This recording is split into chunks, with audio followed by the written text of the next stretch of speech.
करने जा रहे हैं। आज का जो नया टॉपिक है हमारा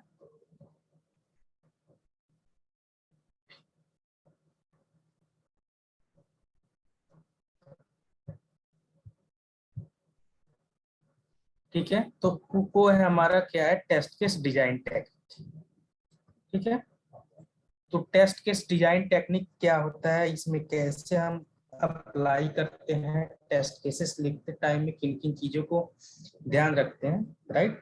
तो वो सारे चीजें जो है हम इसके अंदर में कवर करेंगे। ठीक है, तो इसमें बहुत सारे पैरामीटर्स होते हैं, आपको उन सारे पैरामीटर्स पे फोकस करना पड़ेगा, राइट। तभी जो आपका टेस्ट केस है वो एक अच्छा टेस्ट केस मतलब होगा, वो सारे पैरामीटर्स को फॉलो करते हैं। ठीक है, और आपकी जो है उसमें किसी तरह की मतलब कोई इशू नहीं आएगी, किसी तरह का सिनेरियो मिस नहीं होगा, राइट। तो उन सारे चीजों को जो है हम एक स्टैंडर्ड वे में मतलब जो होता है उसको स्टैंडर्ड टेक्निक्स को अप्लाई करके हम क्या करते हैं, टेस्ट केसेस लिखते हैं। ठीक है, तो उस टेस्ट केस के बारे में देखते हैं क्या होता है टेस्ट केस डिजाइन टेक्निक, और उसमें कौन कौन से पॉइंट्स होते हैं, किस किन पैरामीटर्स को हमको फॉलो करना पड़ता है, राइट। तो उन सब के बारे में देखते हैं वन बाय वन। ठीक है, बैकग्राउंड नॉइस जा रहा है क्या आप लोगों के पास कुछ ज्यादा, या क्लियर है? ठीक है,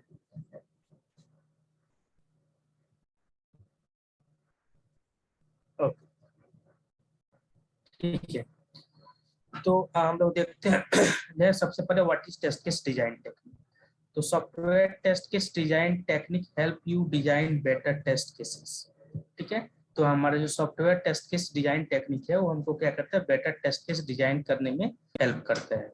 since exhaustive testing is not possible, manual testing techniques help reduce the number of test cases to be executed while increasing the test coverage। ठीक है, तो इसमें जो होता है हम एग्जॉस्टिव टेस्टिंग परफॉर्म नहीं करते हैं, तो हम क्या होता है मैनुअल टेस्टिंग करने के लिए जिस टेक्निक का यूज करना होता है, ठीक है, तो उसमें क्या होता है जो हमारा नंबर ऑफ टेस्ट केसेस क्या होता है उसको एग्जीक्यूट करने में जो होता है जो हमारा टेस्ट केस कवरेज जो होता है वो कंप्लीट करता है, और हमारा जो होता है थोड़ा उसमें हेल्प करता है, तो उसमें जो रिड्यूस करता है हमारा क्या होता है, एग्जॉस्टिव जो भी टेस्ट केसेस होता है एग्जॉस्टेड के लिए वो क्या करता है, रिड्यूस करता है। मतलब कि इसमें क्या होता है कि हमारा जो होता है कि हम मैनुअल प्रोसेस को कंप्लीट करने में जो भी हमारा मतलब हेल्पफुल होता है, जिस टेक्निक का यूज करके जो हमारे प्रोसेस को और इजी बनाए, और उसके बाद इजी के साथ साथ क्या होगा वो सारे सिनारियो को कवर करके, ठीक है, हमको मतलब कि एक टेस्ट केस डिजाइन करने में हेल्प करे, तो वही जो होता है हमारा टेस्ट केस डिजाइन टेक्निक होता है, राइट। मतलब ऑल पॉसिबल वे में क्या करें, हम एक टेस्ट केस ऐसा लिखें जो ऑल पॉसिबल वे में क्या करे वो सही हो, राइट। इसमें होते हैं 5 important software testing testing technique होते हैं। फर्स्ट होता है आपका boundary value analysis, equivalence class partitioning, decision table based testing, state transition और एरर बेस्ड, और ये आपके इंटरव्यू पर्सपेक्टिव से भी बहुत ज्यादा इंपॉर्टेंट है। ठीक है, तो आपको पूछेंगे टेस्ट केस डिजाइन टेक्निक क्या होता है, तो आपको सीधे बोलना है कि टेस्ट केस डिजाइन टेक्निक एक तरह का टेक्निक है जिसका यूज करके हम लोग क्या करते हैं, बेटर टेस्ट केस डिजाइन करते हैं, राइट। और उसके जो टाइप्स होते हैं हमारे पास होते हैं 5 टाइप्स होते हैं, boundary value analysis, equivalence partitioning, decision table, state transition and the error based. ठीक है, तो ये आपको एक्सप्लेन करना है। उसके बाद हम लोग आते हैं one by one boundary value analysis में क्या होता है। तो बाउंड्री वैल्यू एनालिसिस क्या करता है, boundary value analysis is based on the testing at the boundaries between the parties. ठीक है, तो ये जो आपका बाउंड्री वैल्यू एनालिसिस जो टेस्टिंग है वो क्या है, आपका बाउंड्रीज पे डिपेंड है और उसके पार्टीशन पे।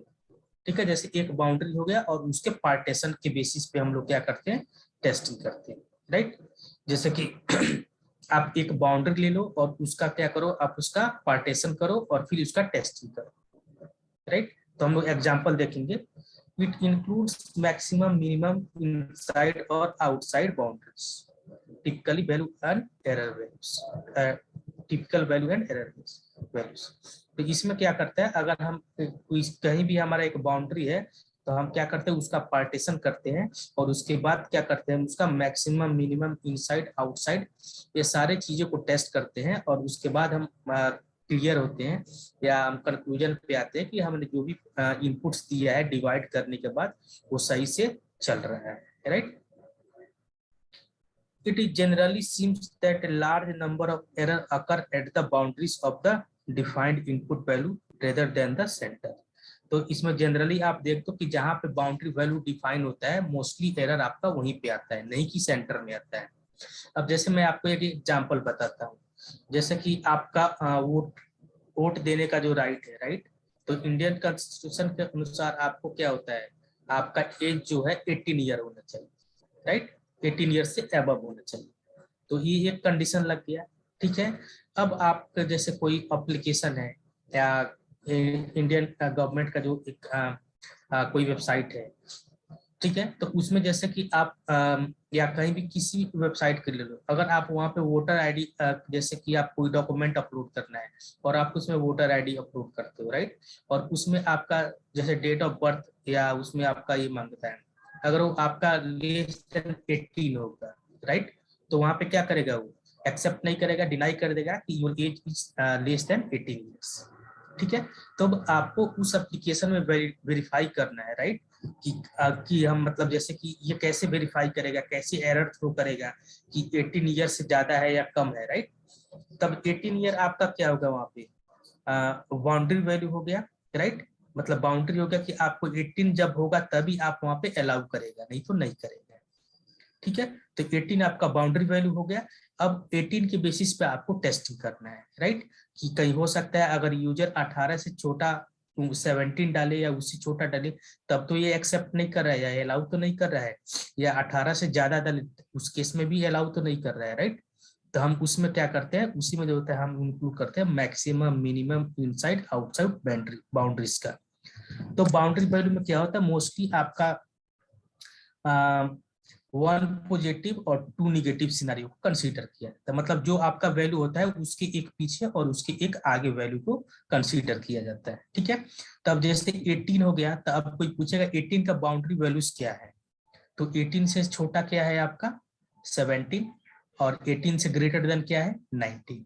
तो आपका 18 का बाउंड्री वैल्यू क्या हो जाएगा 17, 18 और 19।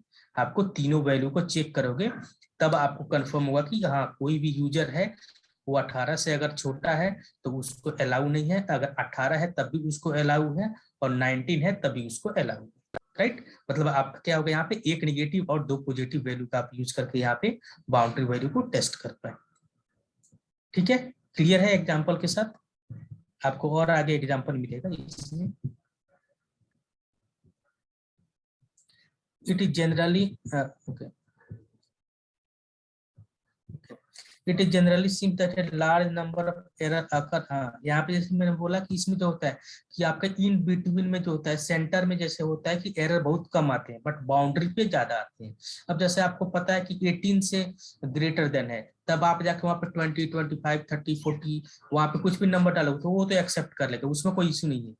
बट जो बाउंड्री होता है ना वहां पे कंडीशन लिखी होती है, ठीक है, कि user if the user age is user का if user age is greater than 18, right, then it will allow, if less than 18 then it will deny, right. तो वहां पे जो होता है कंडीशन लिखा होता है, तो इसीलिए हमको जो होता है कंडीशन पे जहाँ पे बाउंड्री है, राइट, जहाँ पे बाउंड्री वैल्यू है वहीं पे जो होता है हमको टेस्टिंग करना पड़ता है उसका पॉजिटिव और निगेटिव लेके। अगर वहां पे पास हो गया तो इन बिटवीन में तो ऑब्वियसली पास हो जाएगा, राइट, बिकॉज वहां पे तो कोई ज्यादा कंडीशन नहीं होगा, राइट, बाउंड्री पे ही कंडीशन है। तो ये हो गया आपका। It is also known as BBA boundary value analysis and gives a selection of test cases which exercise boundaries values. तो इसको हम क्या बोलते हैं, इस प्रोसेस को बाउंड्री वैल्यू एनालिसिस बोलते हैं। और जो होता है कि ये हमारा एक तरह का बाउंड्री वैल्यू को सिलेक्ट करने के लिए एक तरह का एक्सरसाइज होता है और एक तरह का ये सिलेक्शन प्रोसेस प्रोवाइड करता है जिससे कि हम बाउंड्री वैल्यू को जो है टेस्टिंग अच्छे से करते हैं ऑल पॉसिबल, ठीक है। अब इसमें देखते हैं guideline of the boundary value analysis. If input condition is restricted between value x and y, ठीक है, आपको एग्जांपल यहाँ पे मतलब बता रहे हैं गाइडलाइंस के लिए, ठीक है। If input condition is restricted between values x and y, then the test case should be designed with value x and y as well as value which are below above and below x and y।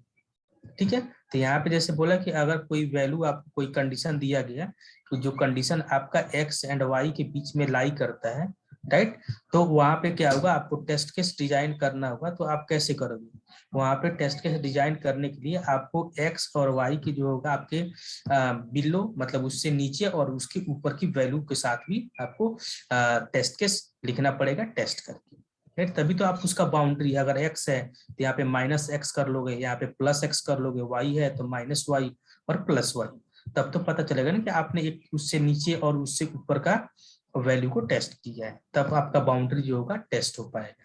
ठीक है, boundary value जो होगा मतलब confirm होगा कि हाँ हमारा जो बाउंड्री वैल्यू है सही से वर्क कर रहा है।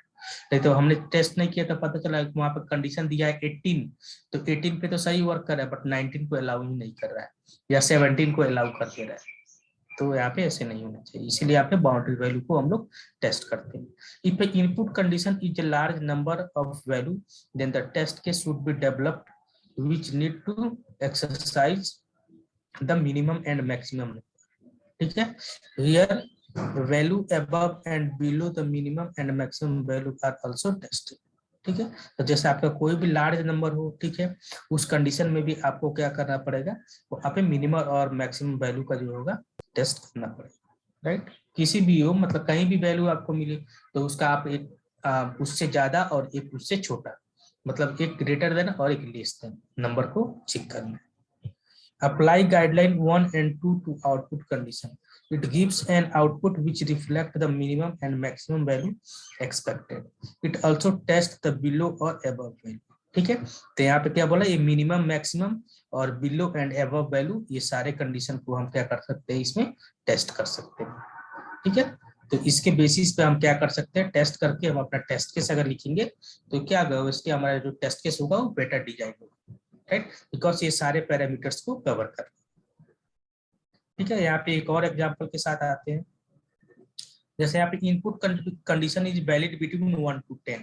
ठीक है, जैसे कोई कंडीशन दिया गया कि जैसे आप 1 से 10 के बीच में ही कोई वैल्यू डालोगे तो ये क्या करेगा, आपको एक्सेप्ट करेगा या अलाउ करेगा। ठीक है, तो बाउंड्री वैल्यू आपको इसमें किसका किसका लिख पाओगे, राइट।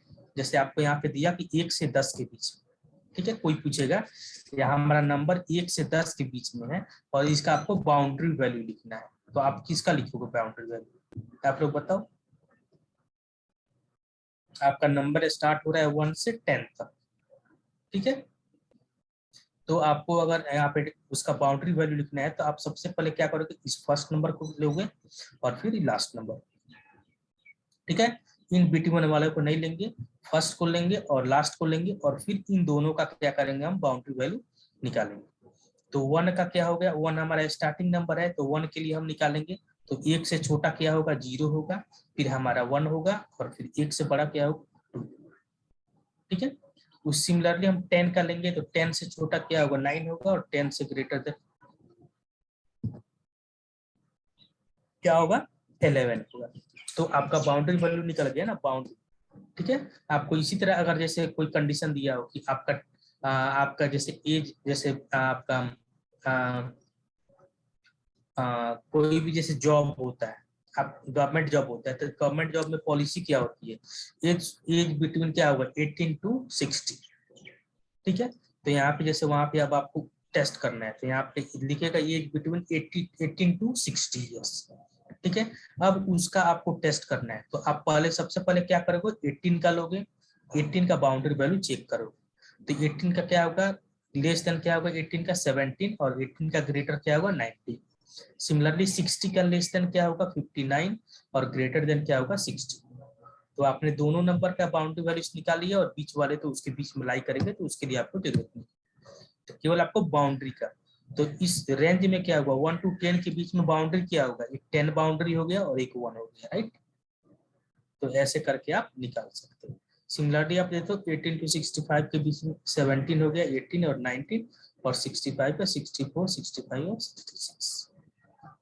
ठीक है, बाउंड्री क्या होता है, जो एंड में हो या स्टार्टिंग में, वो तो बाउंड्री होगा ना, राइट। जैसे जैसे आप कोई जम्मू कश्मीर देख लो तो जम्मू कश्मीर क्या हो गया आपका, एक बाउंड्री हो गया, राइट। इंडिया के लिए इधर से हो गया बाउंड्री और पाकिस्तान के लिए उधर से हो गया बाउंड्री। ठीक है, जो हमारा बॉर्डर है, तो उस तरह का होता है। ठीक है, और बीच में जो भी चीजें है तो उसके लिए हम कुछ निकालने की जरूरत ही नहीं है।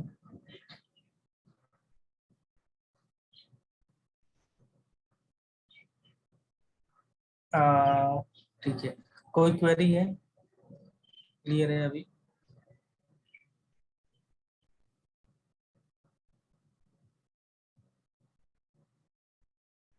ठीक है,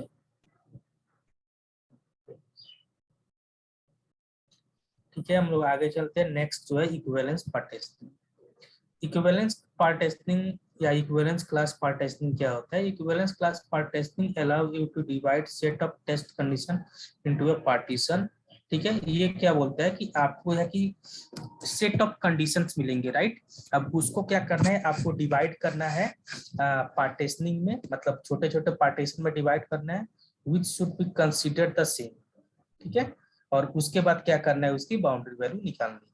ठीक है, मतलब आपको वहां पे जो होगा कि सेट ऑफ वैल्यू दिए जाएंगे, और उसके बाद क्या करना है, आपको उसको पार्टीशन करना है, मतलब छोटे पार्ट में डिवाइड करना है, और फिर उसकी जो होती है उसकी बाउंड्री वैल्यू निकालनी है, और उसके बाद उसकी टेस्ट करनी है।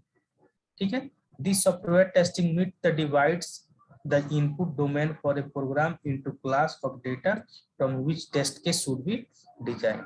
तो ये जैसे कोई भी सॉफ्टवेयर में होता है, सॉफ्टवेयर टेस्टिंग मेथड में क्या होता है, हम लोग इनपुट को डिवाइड करते हैं, ठीक है, और फिर प्रोग्राम इनटू द क्लासेस, ठीक है, और उसके जो होता है डेटा के बेसिस पे क्या करते हैं, हम उसको टेस्ट करते हैं। जैसे डिजाइन होता है तो एक प्रोग्राम होता है, तो प्रोग्राम क्या करता है, एक क्लास कंटेन करता है, वो क्लास के अंदर हमारे डेटा होते हैं, राइट? तो सिमिलरली जो हमारा इक्विवेलेंस पार्टीशनिंग है, वो सेट ऑफ डेटा रहेगा उसके पास, उस डेटा को हमको क्या करना है, छोटे छोटे पार्टीशन में करना है, और उस पार्टीशन के बेसिस पे क्या करना है, हमको उसकी बाउंड्री वैल्यू निकालनी है। ठीक है, और उसके बाद जो है हमको टेस्ट केसेस लिखना है और वैल्यू को टेस्ट करना है। The concept behind this technique is that the test case of a representative value of each class is equal to a set of uh, to a test of any other value of the same class. It allows you to identify value as well as the invalid equivalence class. तो इसमें क्या होता है कि आपको इसके पीछे concept क्या होता है कि जैसे कि आपको तो एक तो इक्विवेलेंस क्लास की जो आपकी मतलब है, आपकी जो वैल्यूज है, आप तो उसको टेस्ट करते ही करते हो, उसके साथ साथ आप क्या करते हो, उसके साथ जो डेटास रहते हैं, राइट, उन डेटा के भी आप क्या करते हो, टेस्टिंग करते हो। ठीक है, मतलब कि आप उसमें कंप्लीट करते हो। एक तो इक्विवेलेंस मतलब क्लास पार्टीशनिंग में जो होता है, आपका सेट ऑफ डेटा रहता है, आप उसको करते हो, और फिर सेट ऑफ डेटा को भी आप पार्टीशन करते हो, फिर उसके बाद क्या करते हो, उसकी टेस्टिंग करते हो। ठीक है, तो इसमें भी जो होता है आपका टेस्टिंग प्रोसेस जो होती है इम्प्रूव होती है।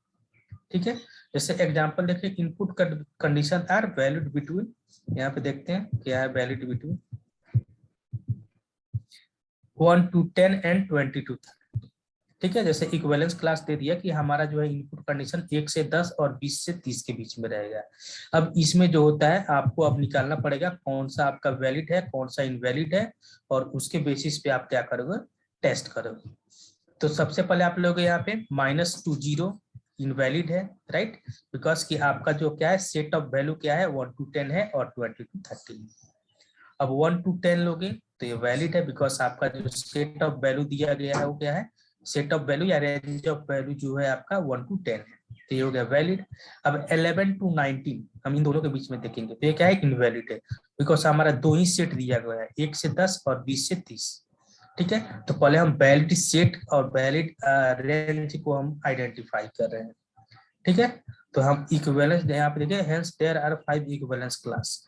तो इसमें क्या होगा, -2 0 तो ये हो गया हमारे लिए इनवैलिड, 1 to 10 तो ये हमारा इक्विवेलेंस क्लास क्या हो गया, वैलिड है, 11 to 19 ये क्या है, इनवैलिड, बिकॉज इन दोनों के बीच में ये लाई नहीं कर रहा है, राइट, हमारा जो है सेपरेट सेपरेट 1 to 10 और 20 to 30 दिया है।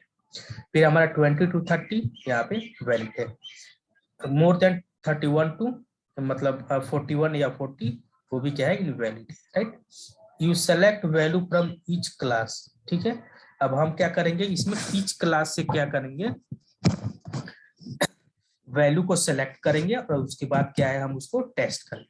अब जैसे 10 to 1 to 10 आया, राइट। अब हम क्या करेंगे, इसमें से है वैल्यू को सिलेक्ट करेंगे और टेस्ट करेंगे कि ये वैल्यू जो है हमको हमारा ये कंडीशन फुलफिल कर पा रहा है या नहीं कर पा रहा है, करेक्ट। तो जैसे कि मैंने यहाँ पे -2 कर लिया, तो -2 तो इसमें नहीं आएगा, तो ये हमारा क्या होगा, इनवैलिड इनपुट हो जाएगा। 3 है तो 3 हमारा क्या होगा, इसके बीच में आ जाएगा, तो ये क्या है, वैलिड इनपुट हो जाएगा। 15 है तो 15 पे क्या होगा, इनवैलिड हो जाएगा, राइट, बिकॉज 1 to 10 और 20 to 30 के बीच में 15 हमारा जो है लाई नहीं कर रहा है। 25 है तो 25 हमारा क्या होगा, वैलिड इनपुट हो जाएगा। 45 है तो ये क्या होगा, इनवैलिड इनपुट हो जाएगा, बिकॉज जो भी हमारा सेट यहाँ पे दिया गया है, रेंज दिया गया है, उसके बीच में अगर जो वैल्यू आएंगे वो हमारा लिए वैलिड इनपुट होगा, और उसके अलावा जो भी वैल्यू आएंगे वो हमारा क्या हो जाएगा, इनवैलिड इनपुट हो जाएगा। ठीक है, तो इक्विवेलेंस क्लास में आपको क्या करना है, आपको सेट ऑफ वैल्यू और रेंज ऑफ वैल्यू मिलेगा, जिसमें है कि आपको पहले उसका सेट डिफाइन करना है कि ये वैलिड सेट है, कौन सा इनवैलिड सेट है, राइट। और कोई भी इनपुट आपको दिया जाएगा तो उसमें मैच कराना है कि इस सेट के अंदर वो वैल्यू लाई कर रहा है, तब वो आपको उसको वैलिड इनपुट होगा, अगर नहीं लाई कर रहा है तो उसके बाद क्या होगा, इनवैलिड इनपुट होगा। ठीक है, क्लियर है इसमें। तो ये हो गया आपका इक्विवेलेंस पार्टीशन।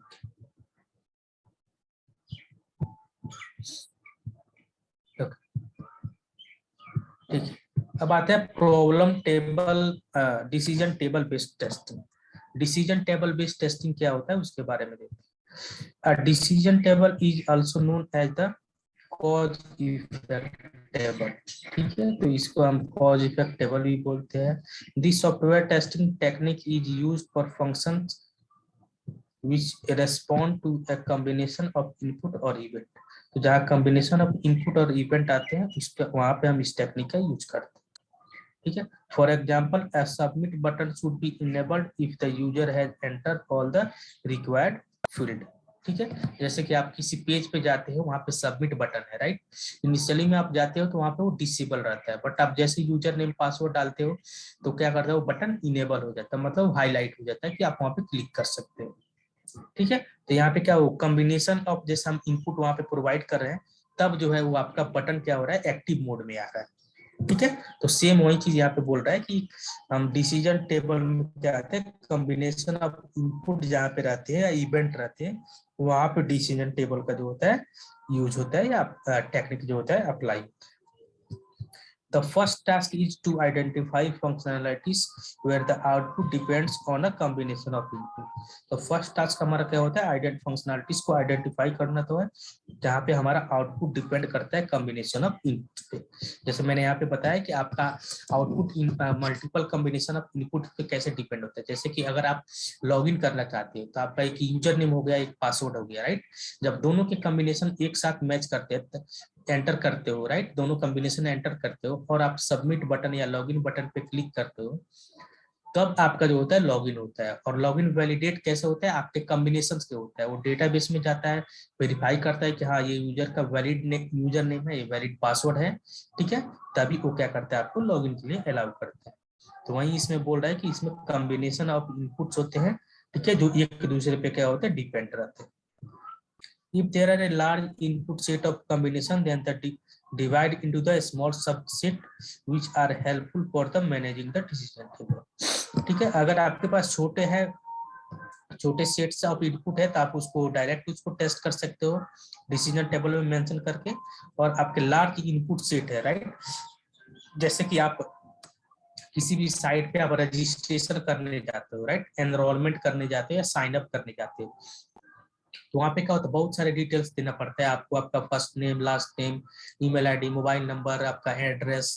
ठीक है, आपके जो भी कोई उसमें क्या बोलते हैं, सिक्योरिटी क्वेश्चंस, राइट, सब चीजें ज्यादा डिटेल्स में देना पड़ता है, right.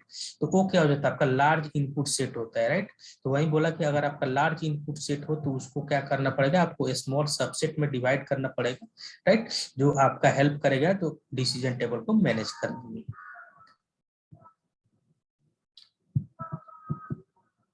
For every functions you need to create a table and list down all the types of combination of input and its respective output. तो हमको क्या करना होता है इसमें कि हमारा जो भी रिक्वायरमेंट होता है, जो भी फीचर होता है, उसके बेसिस पे हमको क्या करना होता है, डिसीजन टेबल क्रिएट करना होता है और वहाँ पे जो होता है उसके करस्पॉन्डिंग हमको इनपुट और उसका आउटपुट वहाँ पे मेंशन करना होता है, राइट।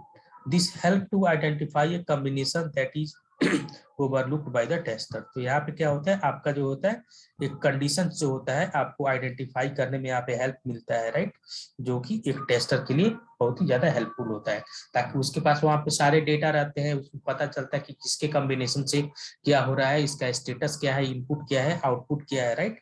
तो एक टेबल में वहाँ पे रहता है तो थोड़ा यहाँ पे क्या होता है, इजी होता है मैनेज करने में चीज, ठीक है। यहाँ पे आता है आपका following are the steps to create a decision table. अब डिसीजन टेबल हम कैसे क्रिएट करते हैं उसका स्टेप्स है। Enlist the input in row. यहाँ पे क्या करता है, हमको एक जो भी इनपुट होता है उसको एक रो में डालना होता है, ठीक है। तो आपका रो कैसे हो गया, ऐसे हो गया रो यहाँ पे, ठीक है, हॉरिजॉन्टली वर्टिकली हो गया, राइट। यहाँ पे आपको एक एग्जाम्पल दिखा देते हैं, फिर आपको इसका डेफिनेशन की तरफ जाते हैं। यहाँ पे क्या हुआ आपका, यहाँ पे सबसे पहले एक इस तरह का टेबल बनता है, ठीक है। यहाँ पे इनपुट होता है, नेम होता है, जो भी आपका पैरामीटर्स आप टेस्ट करने जा रहे हो, ठीक है, या जो भी आपका मॉड्यूल्स है, फीचर है, आप इधर रखोगे और उसके बाद इसका जो होता है आप कंडीशन यहाँ रखोगे कि कौन सा इस कंडीशन में पास हुआ, फेल हुआ, पास हुआ, फेल हुआ, राइट।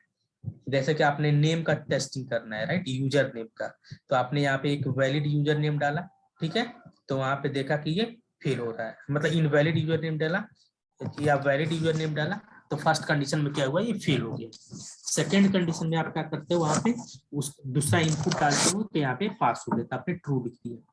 थर्ड इनपुट डालते हो तो यहाँ पे पास हो गया। फोर्थ में क्या, ट्रू हो गया। ऐसे ऐसे करके हम वैलिड इनवैलिड हर एक तरह के कॉम्बिनेशन ऑफ इनपुट यहाँ पे डालेंगे और उसका आउटपुट जो होगा यहाँ पे हम यहाँ पे नोट डाउन करते जाएंगे, ठीक है। और लास्ट में जो होगा हम यहाँ पे जो होगा कंक्लूजन निकालेंगे और हमारे पास एक चार्ट रहेगा, यहाँ पे एक टेबल रहेगा, जिससे कि हम आइडेंटिफाई कर पाएंगे कि हमने जो है यहाँ पे जो भी इनपुट या जो भी आउटपुट हमारा है उसके करस्पॉन्डिंग हमारा रिपोर्ट यहाँ पे ऑलरेडी मेंशन, ठीक है। तो यहाँ पे क्या है, inter all the rules in the column. तो जो भी हमारा रूल्स होगा हम यहाँ पे कॉलम में डालेंगे, जैसे रूल 1, रूल 2, जैसे यहाँ पे है कि आपका जैसे रूल है कि जैसे कि आप फर्स्ट में क्या करना है, हमको इनवैलिड इनपुट डालना है। सेकंड में यहाँ पे क्या है, इनवैलिड मतलब आपको जो है वहाँ पे कैरेक्टर सेंटर करना है, यहाँ पे स्पेशल कैरेक्टर का यूज करना है।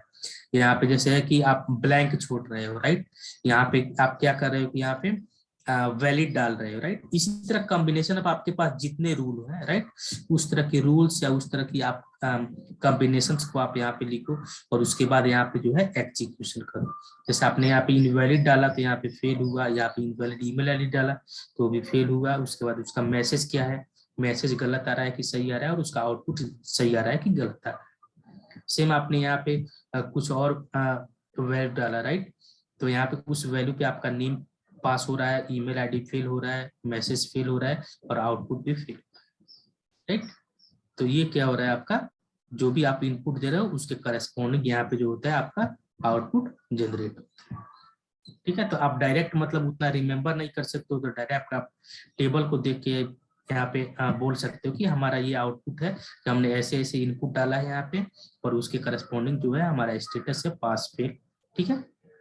तो ये हमारा यहाँ पे फाइनल आउटकम्स, ठीक है। तो फर्स्ट में आपको क्या करना है, यहाँ पे इनपुट को जो होगा हमारा रो में होगा, ठीक है। ये वाला हमारा जो है यहाँ पे रो में होगा इनपुट, तो हमको जो भी इनपुट डालना है हम यहाँ पे डालेंगे जिस मॉड्यूल या फीचर को टेस्ट करना है, और यहाँ पे रूल्स होगा हमारा कॉलम वाइज। तो यहाँ पे देखेंगे कि नेम जो होगा इसको रूल को फॉलो करेगा और उसका रिपोर्ट यहाँ पे लिखेगा। नेम जो ईमेल आईडी होगा इस रूल को फॉलो करेगा और उसका रिपोर्ट यहाँ पे लिखेगा। और फाइनल में जो आउटपुट आएगा आपका, इन तीनों के कॉम्बिनेशन के बेसिस पे आपका आउटपुट यहाँ पे जनरेट होगा। जैसे देखो फेल फेल फेल है तो फेल हो गया, टेस्ट फेल फेल है तो फेल हो गया, यहाँ पे देखो पास पास पास है तो यहाँ पे टी हो गया, ट्रू है फॉल्स है, ये ट्रू फॉल्स का, ठीक है। उसके बाद fill the table with the different combination of input, मतलब कॉम्बिनेशंस ऑफ इनपुट वहां पे हम डालेंगे। In the last row note down the output against the input combination. तो लास्ट रो में हमारा क्या होगा, यहाँ पे आउटपुट होगा, इनपुट के बेसिस पे हमारा जो भी कॉम्बिनेशन पे आएगा उसके करस्पॉन्डिंग आउटपुट जनरेट करके हम वहाँ पे मेंशन करेंगे। Example, A submit button is a contact from is enabled only when all the inputs are entered by the end user, ठीक है। जैसे कि हमारा एक सबमिट का बटन होता है और उसमें वो कब इनेबल होता है कि जैसे कि आप वहाँ पे जो होता है वैलिड डिटेल्स एंटर करते हो, राइट। तो जैसे कि आप वहाँ पे गए इसके लिए, तो आपने वहाँ पे नेम गलत डाला, ईमेल आईडी गलत डाला, मैसेज गलत डाला या कुछ भी नहीं डाला, और फिर देख रहे हैं कि बटन हमारा इनेबल है कि नहीं। सेकेंड केस में आपने नेम का किया वैलिड डाल दिया, ईमेल आईडी गलत डाल दिया, मैसेज गलत डाल दिया, तो ऑब्वियसली हमारा फेल हो जाएगा। थर्ड केस में हमारा क्या होगा, नेम इनवैलिड डाल दिया, ईमेल आईडी ट्रू डाल दिया, मैसेज गलत डाल दिया, तभी हमारा फेल हो जाएगा। मैंने name valid, email ID valid डाल दिया बट मैसेज हमने गलत डाल दिया, तो हमारा क्या होगा, कंडीशन फेल हो जाएगा। मैंने नेम ईमेल मैसेज सारे को फेल कर दिया तो भी फेल हो गया, ठीक है। नेम वैलिड डाल दिया, ईमेल गलत डाल दिया और मैसेज भी हमने सही डाल दिया, फिर भी हमारा आउटपुट क्या होगा, फेल हो जाएगा। फिर उसके बाद नेम हमने गलत डाल दिया, मैसेज और ईमेल वैलिड डाल दिया, और फिर हमने आउटपुट में क्या होगा, फॉल्स होगा। फिर हमने लास्ट में क्या किया, हमने नेम भी वैलिड डाला, ईमेल भी वैलिड डाला, मैसेज भी वैलिड डाला, तब हमारा क्या हुआ, आउटपुट यहाँ पे ट्रू आ गया, राइट। इसका मतलब कि हमारा तीनों फील्ड रिक्वायर्ड हो और वो वैलिड डेटा कंटेंट करे, वैलिड फॉर्मेट में, ठीक है, तभी हमारा कंडीशन क्या होगा, फुलफिल होगा। तो उस कंडीशन को चेक करने के लिए हमने मल्टीपल कंडीशन यहाँ पे अप्लाई, राइट। तो यही होता है आपका डिसीजन। क्लियर है इसमें?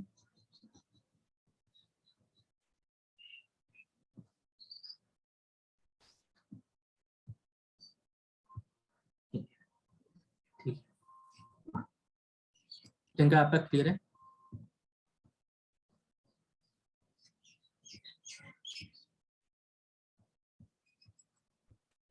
ठीक है, अब हम लोग आते हैं यहाँ पे स्टेट ट्रांजिशन, ठीक है। ये हमारा क्या है, चौथा फोर्थ वन है। तो स्टेट ट्रांजिशन में क्या होता है, in this state transition technique changes in input condition change the state of the application under test, ठीक है। The state transition technique changes in input condition change the state of the application under test, ठीक है।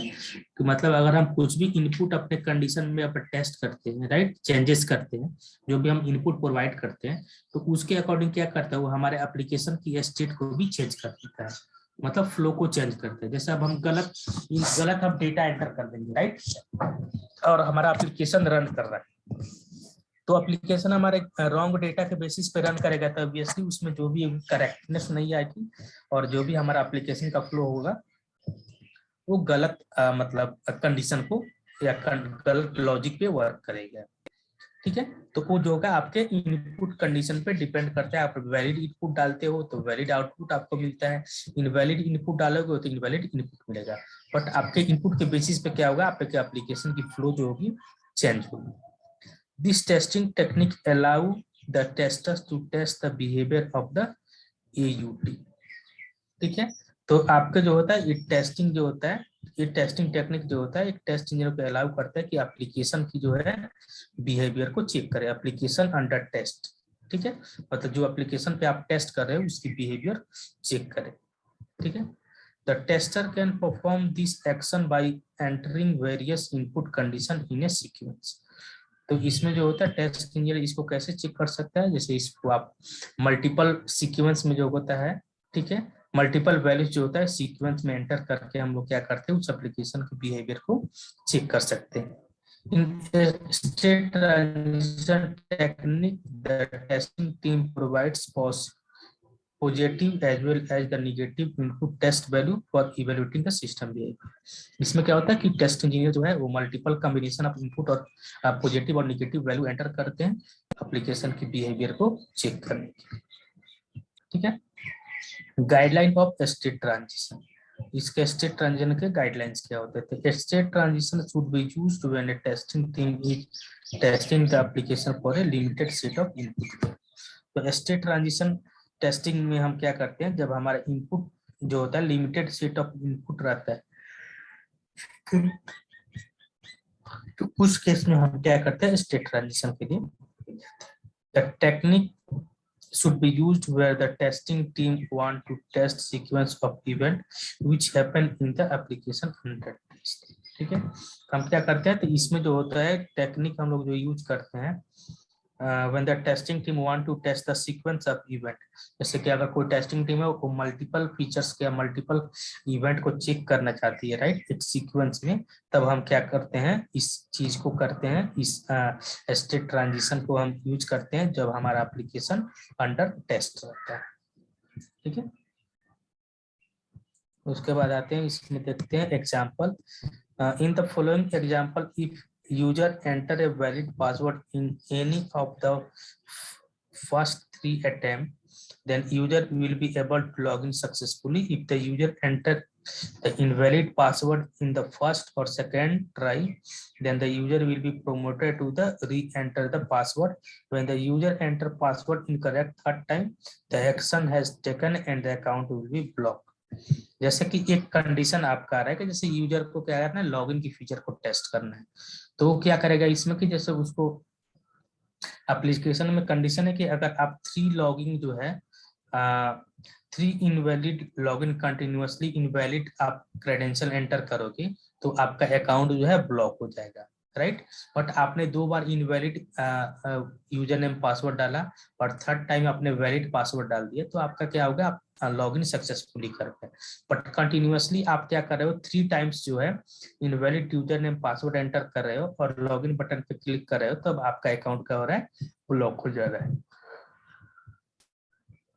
ठीक है, इसमें क्या है, हम सीक्वेंस में मल्टीपल इवेंट यहाँ पे क्या कर रहे हैं, परफॉर्म कर रहे हैं, राइट। मल्टीपल एक्टिविटीज को क्या एक सीक्वेंस में परफॉर्म कर रहे हैं। मैंने एक बार लॉगिन किया, मतलब गलत यूजर नेम पासवर्ड डाला, सेकेंड टाइम मैंने क्या किया, गलत यूजर नेम पासवर्ड डाला, थर्ड टाइम मैंने क्या किया, एक बार वैलिड यूजर नेम पासवर्ड डाला, तो मैंने लॉगिन कर लिया। और मैंने कंटिन्यूसली एक सीक्वेंस में 3 times invalid user name password ही डाला, बट उसके बाद क्या होगा, हमारा अकाउंट ब्लॉक हो गया। तो ये क्या है, सीक्वेंस ऑफ एक्टिविटी जो है हम परफॉर्म कर रहे हैं। तो अब इसको डायग्रामेटिकली कैसे देखते हैं, इसको स्टेट ट्रांजिशन को, तो देखिए यहाँ पे तो कंडीशन आपको पता है कि हमको 3 बार में अकाउंट ब्लॉक हो रहा है, राइट। अगर हम 2 बार इनवैलिड डालते हैं और थर्ड टाइम वैलिड डालते हैं तो हम लॉगिन कर पाते हैं। तो हम लोग स्टेट देखिए, ये डिफरेंट स्टेट चेंज हो रहे हैं ना किस इनपुट के बेसिस पे, इसी को हम स्टेट ट्रांजिशन बोलते हैं। ठीक है, तो हम यहाँ पे स्टार्ट करते हैं। हमने फर्स्ट ट्राई में गया, फर्स्ट ट्राई में अगर हम क्या किए, यहाँ पे वैलिड इनपुट डाले, right, valid user name password डाले, तो यहाँ पे क्या किया, करेक्ट पिन और यहाँ पे एक्सेस ग्रांट, मतलब हमने लॉगिन कर लिया। अगर हमने फर्स्ट अटेम्प्ट में क्या किया, इनवैलिड पिन डाला, इनकरेक्ट, राइट, तो ये कहाँ पे आएगा, हमारा इनकरेक्ट पिन पे आएगा, और फिर हमको क्या करेगा, नहीं सॉरी, यहाँ पे हम सॉरी, यहाँ पे अगर हमने इनवैलिड यहाँ पे यूजर नेम पासवर्ड डाला, तो ये हमको क्या करेगा, सेकेंड ट्राई के लिए अलाउ करेगा कि आप वहाँ पे यूजर नेम पासवर्ड आपका मैसेज दिखा दे, इनवैलिड यूजर नेम पासवर्ड। तो आपने क्या किया, फिर दोबारा से यहाँ पे अगर वैलिड पासवर्ड डाला, आपने वैलिड यूजर नेम पासवर्ड डाला तो आपको लॉगिन करा देगा, अगर इनवैलिड डाला तो आपको थर्ड अटेम्प्ट के लिए, ठीक है, बिकॉज इनकरेक्ट में आपका क्या है, 3 अटेम्प्ट्स दे रहा है, तो आपने फर्स्ट यहाँ पे कर लिया है अटेम्प्ट, सेकेंड टाइम भी आपने फिर गलत यूजर नेम पासवर्ड डाला, तो आपको थर्ड अटेम्प्ट के लिए दिया। थर्ड अटेम्प्ट में भी अगर आपने वहाँ पे वैलिड पासवर्ड डाला तो आपको लॉगिन करा देगा, बट अगर आपने इनवैलिड डाला तो आपका अकाउंट ब्लॉक कर देगा, राइट। तो यहाँ पे कंडीशन कितने हो गए, 6 कंडीशन हो गए, और 6 कंडीशन को हमको क्या करना पड़ता है, इंडिविजुअली सीक्वेंस में टेस्ट करना होता है। तो एक डायग्राम के थ्रू में रिप्रेजेंट करके हमको चेक करना पड़ता है। तो इसी को हमको डेटा क्या बोलते हैं, स्टेट ट्रांजिशन। इसमें हर एक स्टेट का जो है ट्रांजिशन बेसिस पे हमारा क्या हो रहा है, एप्लीकेशन का बिहेवियर क्या होगा, लॉगिन का स्टेटस क्या होगा, आइडेंटिफाई। फिर से मैं बता रहा हूँ, यहाँ अगर अगर यूजर यहाँ पे first time valid user name डाला तो लॉग इन कर पाएगा।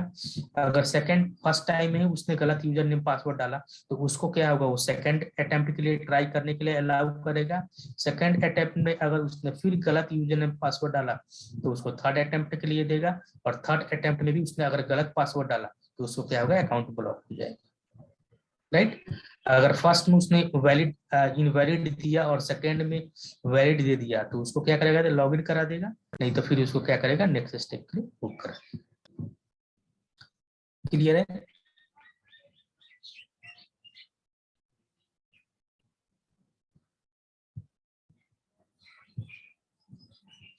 ठीक है।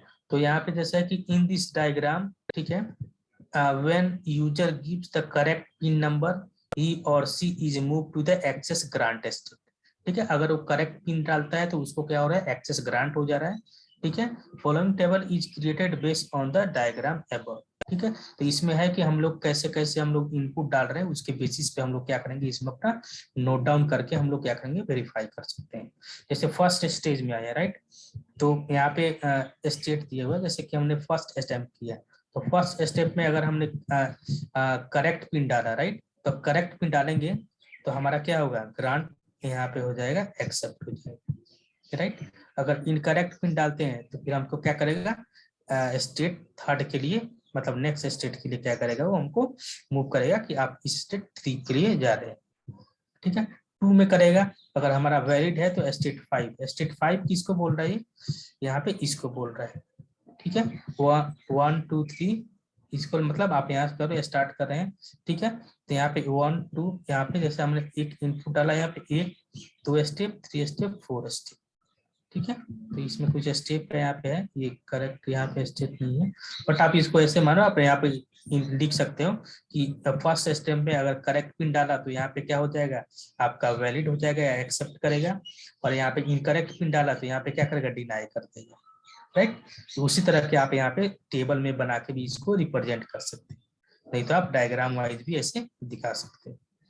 तो ये क्या होता है, थोड़ा इजी टू अंडरस्टैंड होता है, आप इजीली कहीं भी इसको एक्सप्लेन कर सकते हो, और आपका फ्लो जो है यहाँ पे एक प्रॉपर वे में रहता है, तो ये थोड़ा ज्यादा इसके बेसिस पे आप टेस्ट केसेस अच्छे से डिजाइन कर सकते हो। ठीक है। उसके बाद आता है हमारा एरर गेसिंग।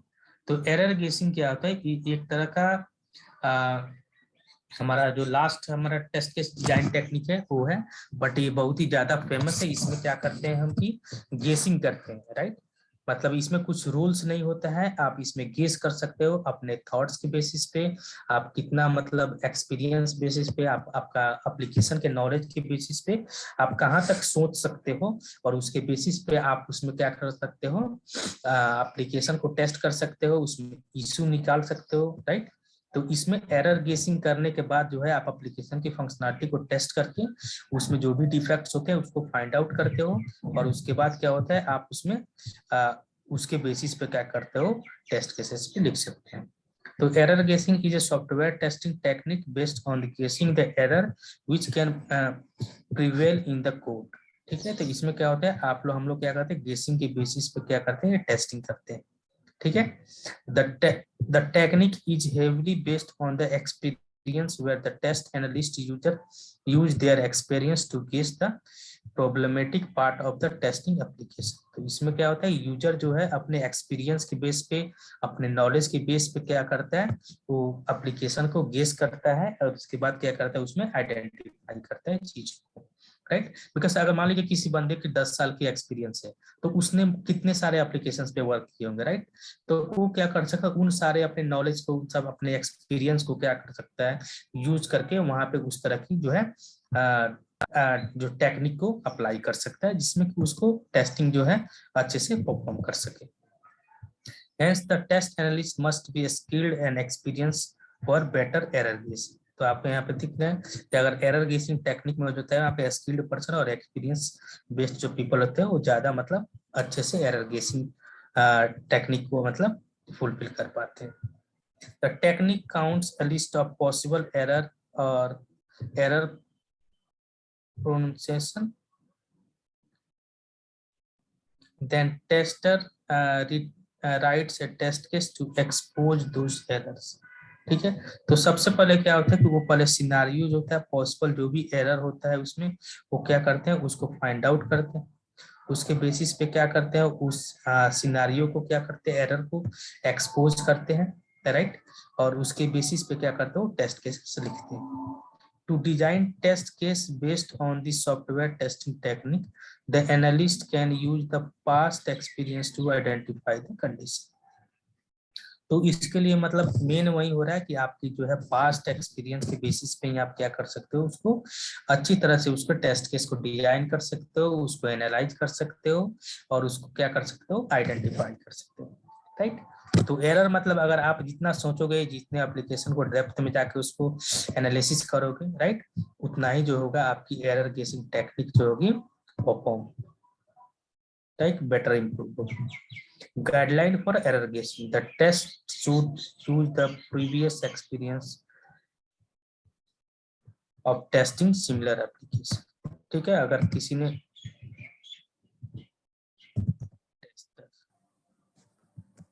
टेस्टर सूट यहाँ पे जो होता है, जो भी टेस्ट होता है अपने प्रीवियस एक्सपीरियंस के बेसिस पे उस एप्लीकेशन को क्या कर सकते हैं, टेस्ट कर सकते हैं, या उसमें जो है सिनारियो आइडेंटिफाई कर सकते हैं अगर उन्होंने प्रीवियस सेम एप्लीकेशन, सेम तरह की एप्लीकेशन पे वर्क किया है। Understand of the system under test. ठीक है, अगर सिस्टम टेस्टिंग फेज में है तो उसमें है एप्लीकेशन को अच्छे से समझना, और उसके बाद जो होता है आइडेंटिफाई करना। Knowledge of typical implementation error, उसमें जो होता है आपको टिपिकल नॉलेज होना चाहिए इम्प्लीमेंटेशन एरर को कैसे इम्प्लीमेंट करते हैं और कैसे उसको हैंडल करते हैं। रिमेंबर प्रीवियस ट्रबल्स एरिया, आपको जो है उसमें जो भी प्रॉब्लम वाली एरिया है उसको आपको माइंड में रखना पड़ेगा, ताकि आप उसमें अच्छे से उसको लेके एरर गेसिंग कर सको। Evaluate historical data and test result, इसमें जो होता है आपको हिस्टोरिकल डेटा और टेस्ट रिजल्ट को वहाँ पे इवेल्युएट करना पड़ता है, आइडेंटिफाई करना। ठीक है, तो ये गाइडलाइंस है, इन गाइडलाइंस को फॉलो करके आप क्या कर सकते हो, इजीली एरर गेसिंग जो है प्रोसेस को इम्प्लीमेंट कर सकते हो।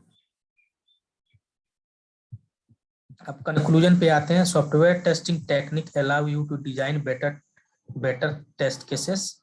There are 5 primary use technique. ठीक है, तो बेटर टेस्ट केस डिजाइन के लिए क्या होता है, हमारे पास 5 टेक्निक्स है जो हमारा हमने ऊपर से नीचे तक अभी तक पढ़ा है। Boundary value analysis, equivalence partitioning, decision table, error गेसिंग, और आपका क्या है उसमें उसके बाद अभी हमने अभी जस्ट पढ़ा था, ये था हमारा स्टेट ट्रांजिशन। ठीक है, boundary value analysis is testing at the boundaries between the partition. तो बाउंड्री वैल्यू आपका क्या आता है, बाउंड्रीज बिटवीन जो भी हमारा वैल्यू होता है उसको पार्टीशन के बेसिस पे हम क्या करते हैं, उसमें बाउंड्री क्रिएट करते हैं और फिर वहां पे टेस्टिंग करते हैं।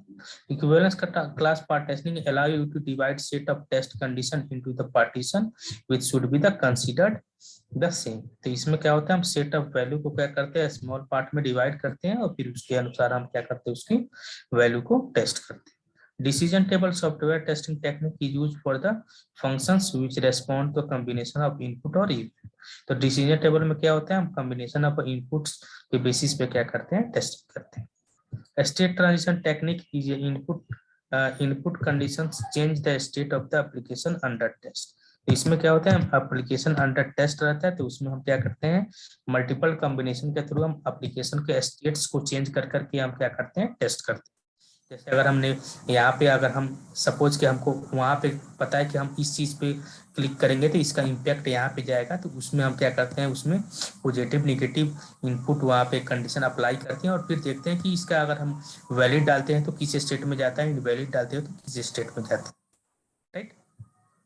Error guessing is software testing technique which is based on the guessing the error which can prevail in the code। ठीक है, तो ये क्या होता है, हमारा जो होता है एरर गेसिंग के बेसिस पे हम क्या कर सकते हैं, एप्लीकेशन को टेस्ट करते हैं, राइट। और उसमें क्या करते हैं, हम सिनेरियो को आइडेंटिफाई करते हैं जो कि हमारे कोड के बेसिस पे जो भी सिनेरियो लिखे गए हैं, जो भी प्रोग्राम हमारा डेवलप हुआ है उसके बेसिस पे हम क्या करते हैं, उस फंक्शनलिटी को क्या करते हैं, ब्रेक करने की कोशिश करते हैं, या एरर गेसिंग के थ्रू हम क्या करते हैं, मल्टीपल सिनेरियो को आइडेंटिफाई करने की कोशिश करते हैं। और इन सब के बेसिस पे हमारे पास अगर इस सारे पांचों चीजें हमारे माइंड में रहेगी तो जब हम किसी भी टेस्ट केसेस को लिखने जाएंगे तो फिर हमको डायरेक्ट वहां पे देखना पड़ेगा कि हम किस टेक्निक का यूज करके, हम कौन सी कंडीशन है उसमें कौन सी टेक्निक का यूज करके हमको टेस्ट केसेस लिखना पड़ेगा। राइट, क्लियर है? Any query?